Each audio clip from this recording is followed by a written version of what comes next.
오늘 두 번째 주제는 자사주 소각입니다.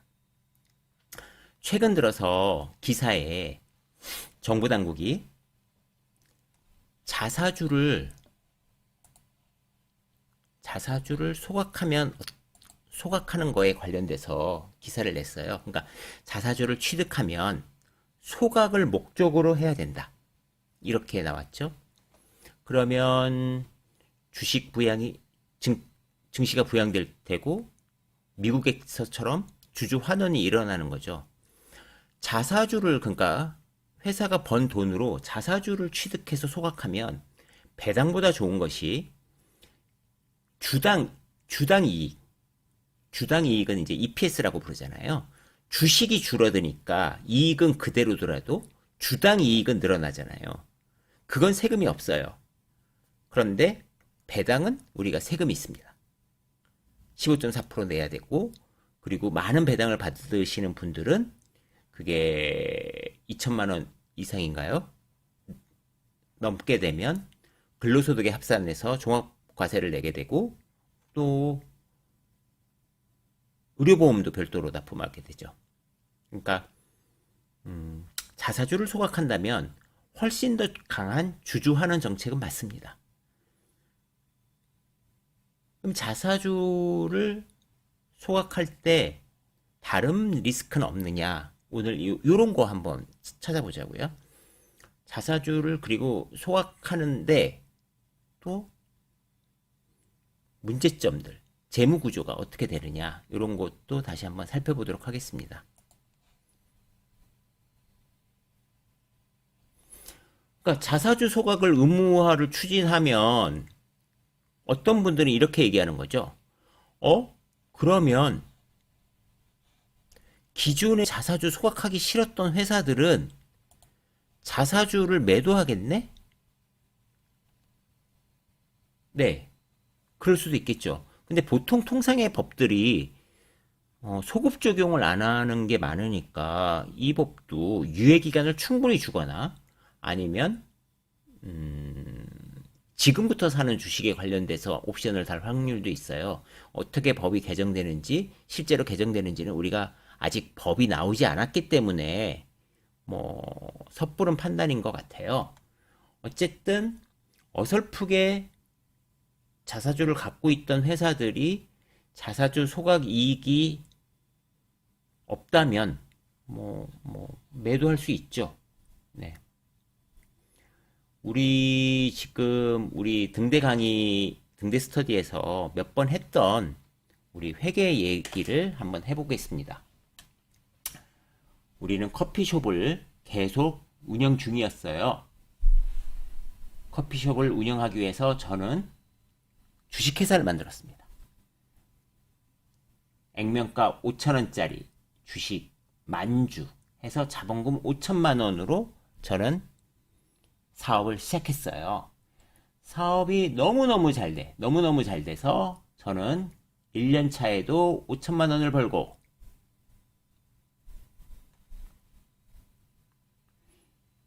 2년 차에도 5천만 원을 버는 그런 큰 성공을 거두었습니다.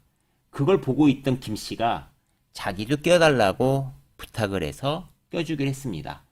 저는 한 주에 5천원짜리로 했지만 장사가 이렇게 잘 되는데 5천원짜리로 줄 수는 없잖아요. 확인된 거고 자본도 증가했으니까 그래 내가 너는 특별히 10,000원에 주식을 줄게 하니까 얘도 좋다고 했습니다. 그래서 5천만 원을 10,000원으로 하니까 실제로 발행된 주식은 10,000원에 5천만 원이니까 5,000주가 발행이 됐습니다. 추가로 발행된 건 5,000주입니다. 그러면 원래 제가 주식이 10,000주 있었으니까 주식 수는 15,000주가 되고 자본금은 주식 수 곱하기 액면가니까 15,000에다가 5,000원을 곱하면 7,500만 원이 됩니다.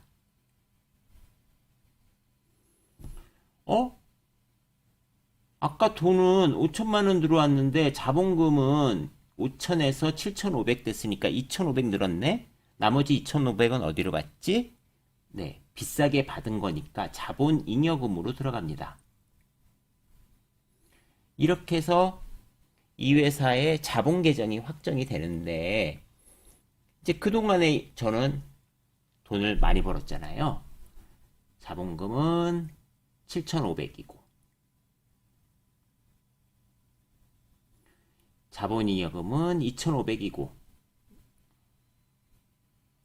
그래서 제가 5천, 김씨가 5천 넣어서 요 두 개 합하면 1억이고요. 그리고 저는 2년 동안에 이익을 1억을 벌었습니다.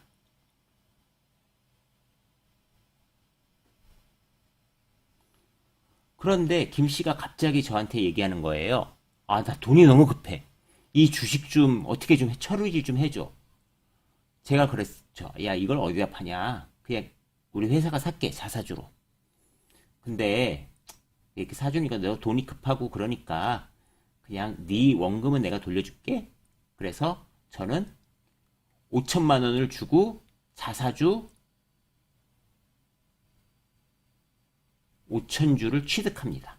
그러면 그 돈이 5천만 원이 나간 게 기타 자본으로 마이너스를 치는 거죠. 왜냐면 돈이 나갔으니까.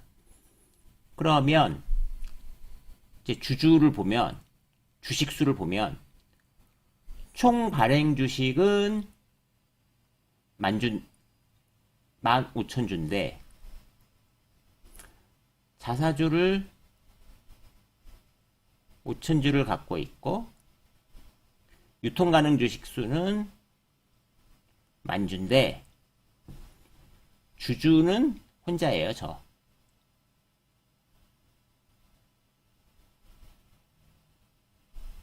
그래서 저는 원래 지분으로 보면 총 15,000 중에서 10,000주를 갖고 있어서 66.7%를 갖고 있어야 되는데 유효 지분은 100%입니다.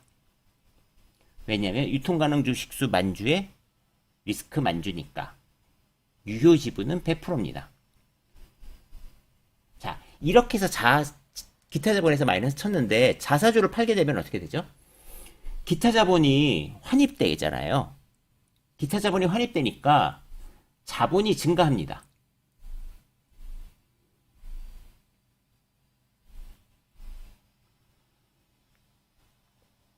다시 내가 자사주를 팔면 자본은 그만큼 또 증가하죠. 증가하는데 이익이 안 늘어나면 어떻게 되죠? ROE가 낮아지죠.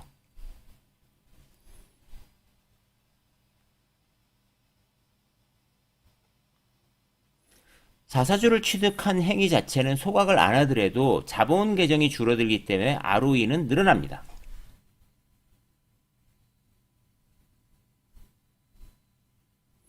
그러니까 자사주 취득 효과 자체는 자본 계정의 항목에 자본을 줄이는 행위이기 때문에 ROE에 영향을 미쳐요.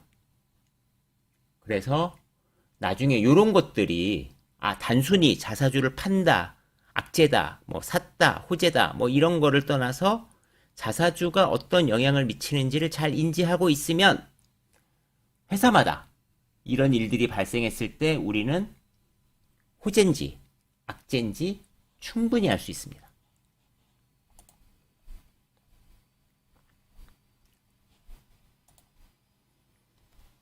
그러니까 어쨌든 이것들이 올해 안에 확정이 되니까 이걸 가지고 보는 거죠. 그런데 어떤 회사는 자사주를 못 파는 회사도 있고 어떤 회사는 자사주를 팔 수 있는 회사도 있어요.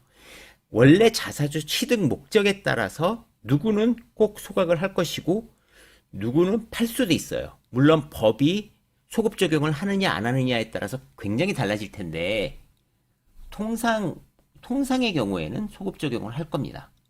그래서 요거는 차분하게 우리가 법이 개정되는 것 플러스 호재가 어떤 회사들이 호재가 되는지 충분히 찾아낼 수 있습니다.